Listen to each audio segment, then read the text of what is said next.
Nós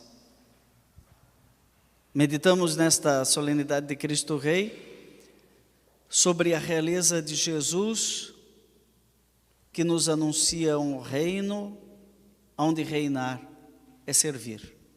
Ao contrário dos reinos do poder, onde as pessoas buscam um cargo, uma dignidade, um reconhecimento humano, terreno, Jesus nos propõe um reino diferente.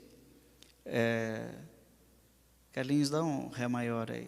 Padre Zezinho, que está aqui na nossa missa, já cantava já lá nos inícios. Por causa de um certo reino, estradas eu caminhei. Não é isso? É por causa deste reino que o nosso fundador, Padre Deon, buscava o reino do coração de Jesus nas almas e na sociedade. Mas no tempo dele, muita gente confundia o reino de Deus com os reinos deste mundo. E buscavam não uma sociocracia, como o Padre Deon, o reino do coração de Jesus nas almas e na sociedade, mas uma teocracia, o reino de Deus na sociedade. Não só na sociedade, na política, não é? Ligando as igrejas e o governo. E quando isso acontece, nós reduzimos o reino de Deus aos reinos da terra. Muita gente buscava uma teocracia.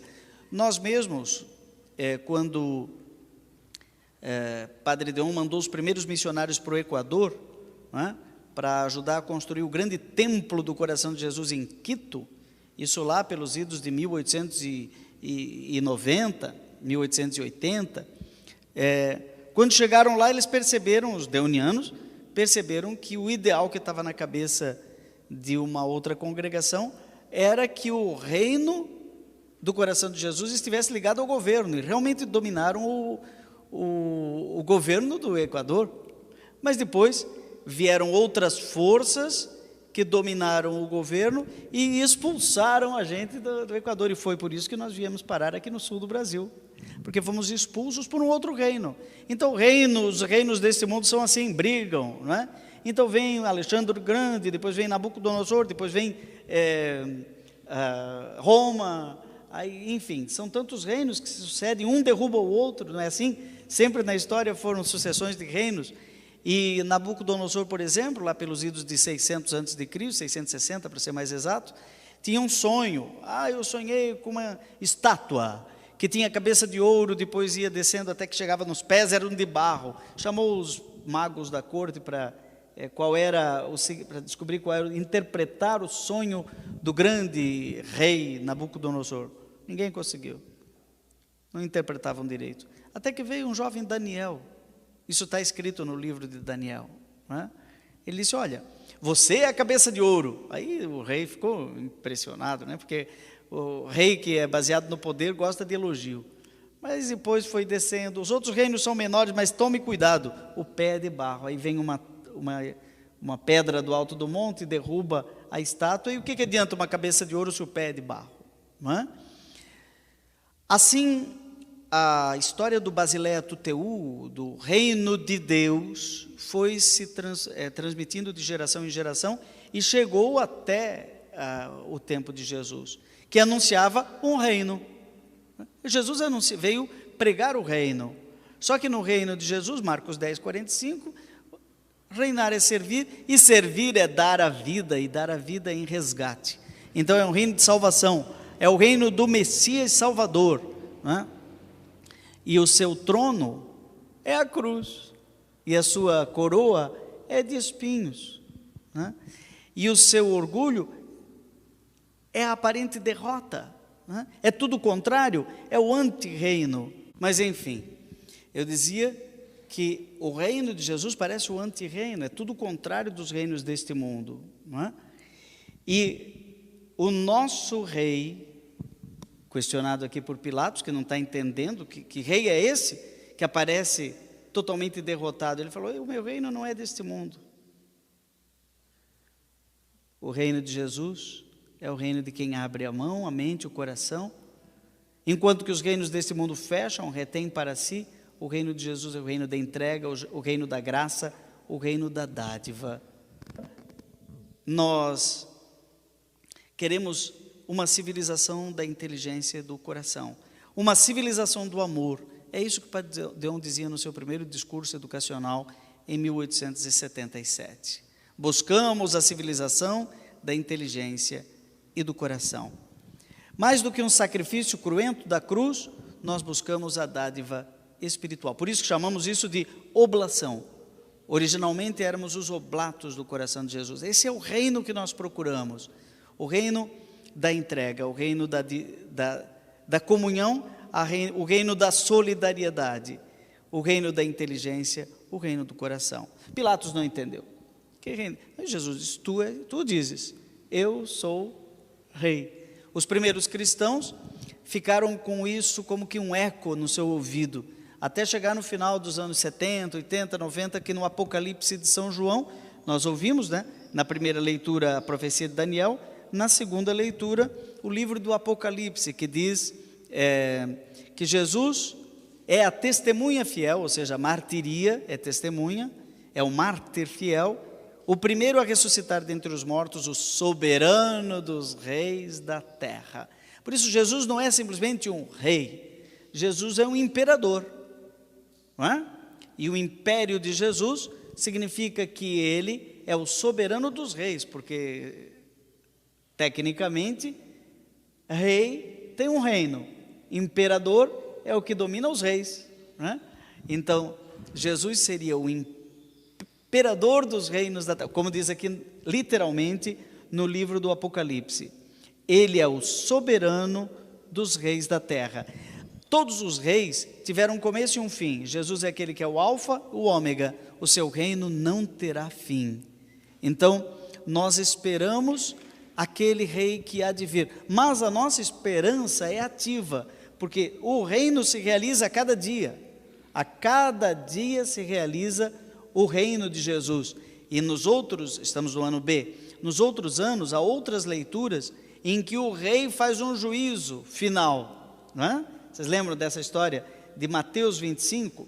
Então o reino de Jesus, em que reinar é servir, e servir é dar a vida, se dá a vida pelos pobres, pelos oprimidos, aonde nós optamos por aquele que é faminto, obras de misericórdia, aquele que está sem o agasalho, aquele que está prisioneiro, o oprimido, e aí promovendo a solidariedade, os gestos de solidariedade, nós encontramos o rei nos pobres desta terra. E aí a gente se pergunta, eras tu, Senhor? Então, o nosso reino é o reino da solidariedade, e tudo aquilo que se realizará plenamente no final, se realiza parcialmente aqui nos gestos de solidariedade.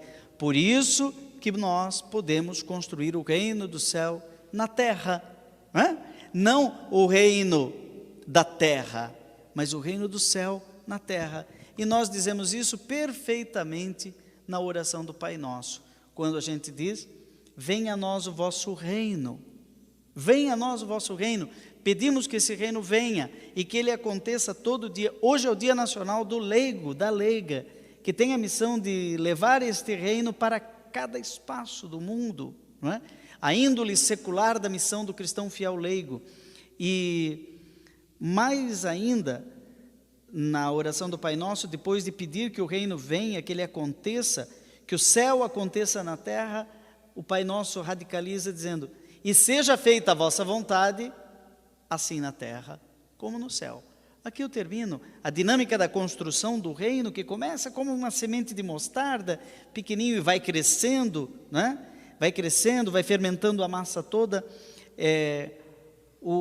Na dinâmica do reino, nós precisamos fazer uma experiência antecipada do céu, e por isso precisamos do tabor, precisamos da espiritualidade, precisamos da missa, que é o céu aqui e agora, precisamos nos transportar antecipadamente ao coração de Deus, e quando voltamos para a esfera da terra, da história, quando saímos da glória e voltamos para a história, podemos ter duas reações. A primeira é a alienação. A gente quer que tudo seja como era lá, sabe? Tem gente que faz uma experiência fora do país, foi passear na Bélgica, foi passear na Itália, foi passear na Suíça, e achou maravilhoso tudo aquilo lá. aí volta, sabe, irmã, volta aqui para Taubaté, e aí olha a rua e diz, porque lá na Suíça as ruas são assim, sabe, só fala de lá, né? Mas não conserta a estrada daqui, é um alienado, ele passa a viver lá onde ele não está mais lá na Suíça, ele é brasileiro.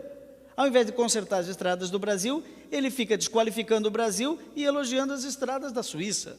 Esse é o alienado, é a pessoa que fica só falando de religião, falando do céu, falando de crença, mas não muda nada na história, não pratica solidariedade, acha que tudo estaciona na espiritualidade. A segunda atitude é a atitude proposta por Jesus, ele leva os apóstolos para o alto do Monte Tabor, e quando Pedro quer cair na tendação, não tentação, tendação de construir tenda na espiritualidade, na adoração, na missa, na mística, Jesus diz, não, Pedro, nós não vamos nos estacionar aqui no alto do Monte Tabor, não vamos fazer um acampamento na espiritualidade, a missa tem que transbordar na missão, então vamos para o mundo para transfigurar o mundo.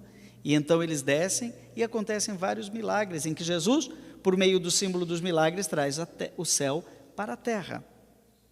Quando nós fazemos a experiência do céu, quando fazemos a experiência do reino dos céus, e olhamos para a terra, e vemos que aqui ainda não é céu, a gente reza o Pai Nosso e diz, seja feita a vossa vontade, aqui na terra, do jeito que é do céu, por meio da nossa fé operante, da nossa caridade ativa, e a gente pode mudar as coisas, a gente pode transformar a vida que é um inferno para alguém num verdadeiro céu.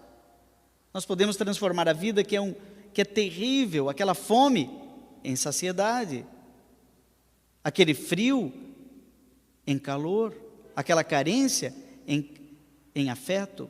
Nós podemos transformar a terra num céu, e isso é buscar o reino dos céus aqui na terra, é transformar a terra. E então a gente olhando para a terra vai dizer, com Jesus o reino de Deus já chegou, né? O reino de Deus já começou, ainda não totalmente, mas ele já começou com os sinais. Para aqueles que diziam para Jesus que tudo seria só depois, Jesus dizia que o reino começa já. Para aqueles que achavam que tudo deve se resolver agora, Jesus dizia que o reino ainda não. E essa é a tensão do reino de Deus, entre o já e o ainda não. E é nessa tensão que nós vivemos e pela qual nós rezamos. Celebramos nesta Santa Missa a chegada do reino, que ainda não chegou totalmente, mas que neste momento, numa migalha de pão sagrado, nos alimenta com o sonho do céu.